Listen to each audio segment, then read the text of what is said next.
বাংলাদেশ ইসলামী ছাত্র শিবিরের কেন্দ্রীয় সংগঠনের উদ্যোগে আয়োজিত দেশের শ্রেষ্ঠ 4টি পাবলিক বিশ্ববিদ্যালয়ে ছাত্র সংসদ নির্বাচনে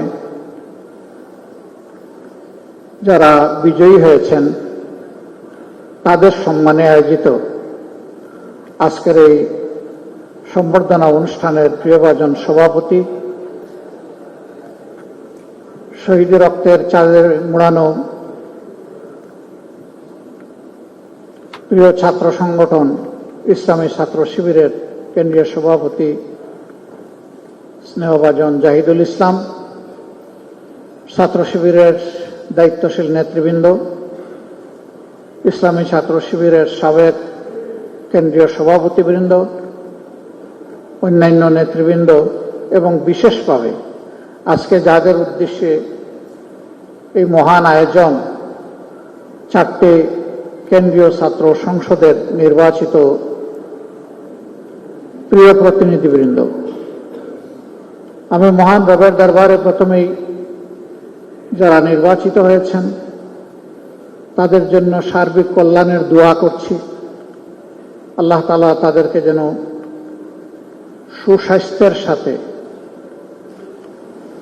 নৈতিক দায়িত্ববোধে জাগ্রত হয়ে অর্পিত দায়িত্বটুকু তারা পালন করতে পারেন, সেই তৌফিক যেন মহান মওলা তাদেরকে দান করেন, সেই দোয়া করছি। এই ছাত্র সংসদ নির্বাচনগুলো দীর্ঘদিন পরে শুধু ঢাকা বিশ্ববিদ্যালয়ের মাঝখানে নির্বাচনের হালকা একটা ঝলক দেখেছিল 19 সালে। বাকিগুলার অবস্থা ছাত্র সংসদ যেন তামাদি হয়ে পড়েছিল, অপ্রাসঙ্গিক। কখন এটা হবে বিশ্ববিদ্যালয়ের ছাত্ররা তা জানতেন না। শুধু ছাত্র সংসদ কেন, সারা দেশটাকেই তো এমন করে ফেলা হয়েছিল। ডিজাইন, এলিগেন্স, বিউটি, সেরা পণ্য সবার জন্য জেভিকো।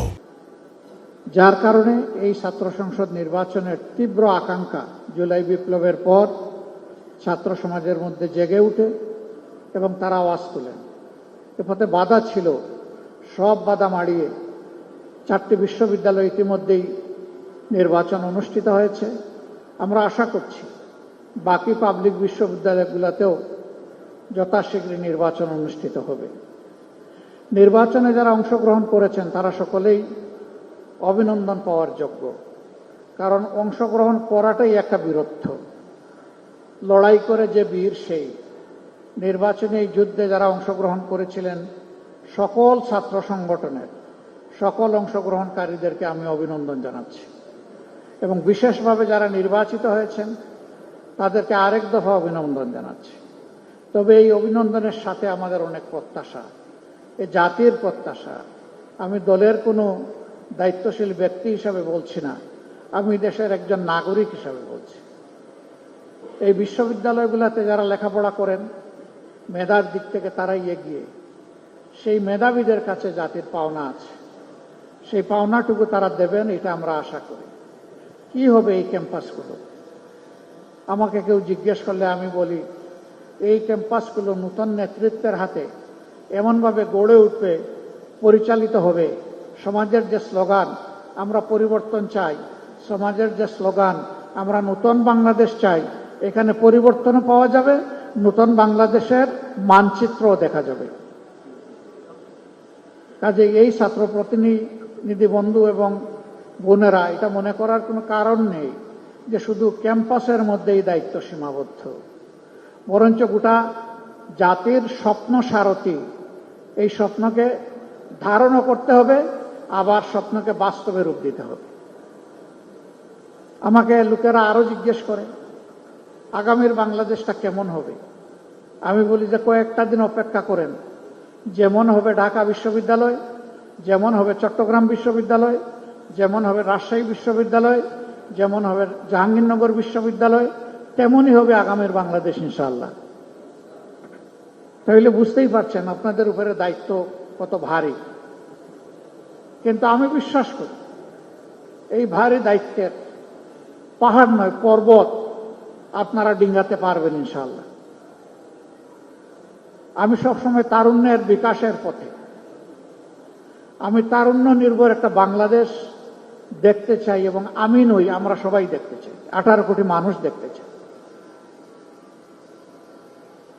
এই তরুণরা আগামীর বাংলাদেশ কিভাবে গড়বে তার রিহার্সাল হচ্ছে এখনকার ছাত্র সংসদের মাধ্যমে। আমি বাড়তি 3টা জিনিস আশা করব ভেরি স্পেসিফিক্যালি। নাম্বার 1, প্রত্যেকটা বিশ্ববিদ্যালয়কে সেন্টার অফ একাডেমিক এক্সিলেন্স হিসাবে গড়ে তোলার জন্য ফার্স্ট প্রায়োরিটি হওয়া উচিত এই ছাত্র সংসদগুলোর।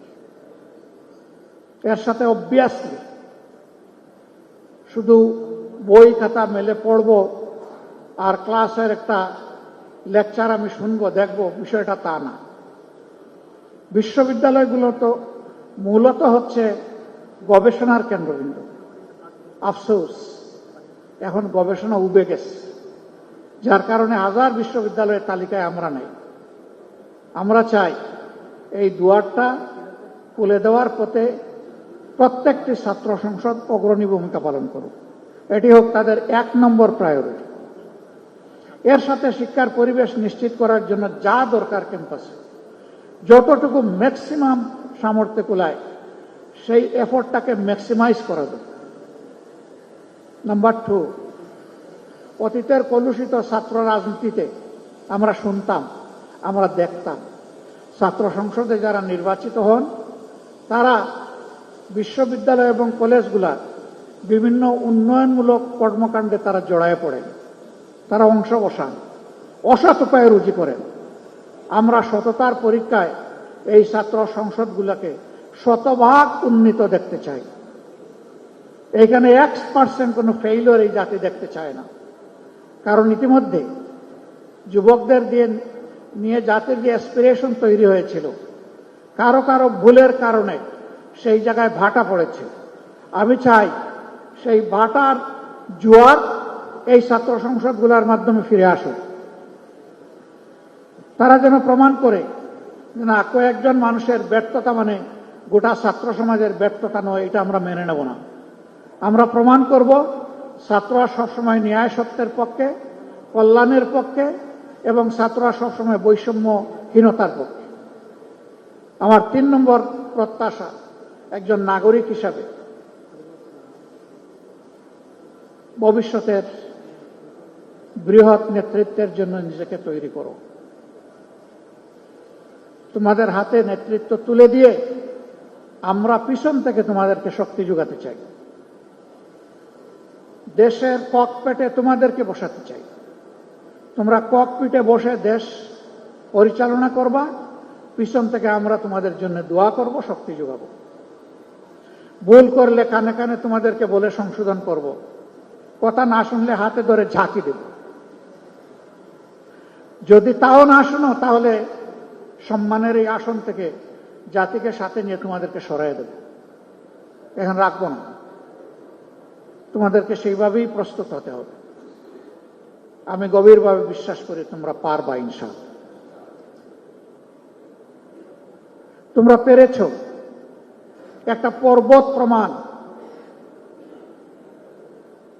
একটা হস্তিকে তোমরা এই সমাজ থেকে তাড়াতে পেরেছ। তোমাদের নেতৃত্বেই সেটা সফল হয়েছে।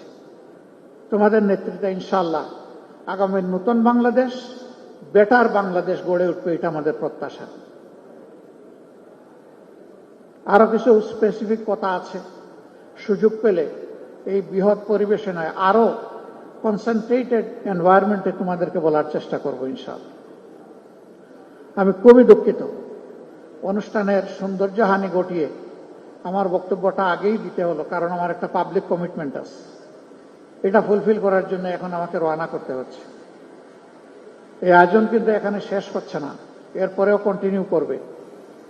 সকলের কাছে বিনয়ী অনুরোধ, পুরা আয়োজন জুড়ে আপনারা আজকের আয়োজকদেরকে ইনশাল্লাহ সঙ্গ দেবেন। এখানে যতগুলা বক্তব্য আপনাদের সামনে পেশ করা হয়েছে, প্রত্যাশার পারটুকু নিশ্চয়ই আপনারা মাপতে পারছেন। আল্লাহ তাআলা এটা উপলব্ধি করে নিজেদের কর্ম বুঝে নিয়ে সেই কাজ দিয়ে জাতিকে আশাবাদী করে তোলার উদাত্ত আহ্বান জানিয়ে আমাকে এখানে দাওয়াত দেওয়ার জন্য ইসলামী ছাত্র শিবিরকে বিশেষভাবে অভিনন্দন জানিয়ে আবারও সকলের কল্যাণ কামনা করে আমার বক্তব্য এখানেই শেষ করছি। আল্লাহ হাফিজ। বাংলাদেশ জিন্দাবাদ। বাংলাদেশ ইসলামী ছাত্র শিবির জিন্দাবাদ। আসসালামু আলাইকুম ওয়া রাহমাতুল্লাহ।